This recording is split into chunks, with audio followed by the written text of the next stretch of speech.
चित्रकूट के पास बसे गांव पहाड़ी में अजीब घटनाएं होने लगीं, पशु गायब होने लगे और जंगल से रहस्यमयी परछाइयां देखने की बातें गांव में फैल गईं। लोग कहते थे कि जंगल में एक प्राचीन आत्मा जाग गई है, जिसे वे परछाई कहते थे। रवि, जो गांव लौटकर आया था, इन बातों को अंधविश्वास मानता था। लेकिन जब उसकी छोटी बहन प्रिया एक रात गायब हो गई, तो उसने इस डरावने रहस्य का सामना करने का फैसला किया।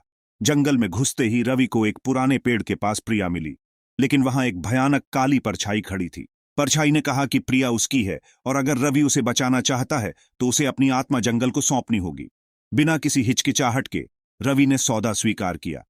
प्रिया सुरक्षित लौट आई, लेकिन रवि अब जंगल का अभिभावक बन गया, एक ऐसा रक्षक जो अब खुद परछाई बन चुका था।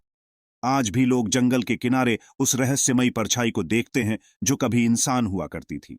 लेकिन कुछ कहते हैं कि हर पूर्णिमा की रात वह परछाई गांव की ओर आती है, जैसे किसी नए रक्षक की तलाश में हो। रात की खामोशी में किसी ने सुना, अब किसकी बारी है।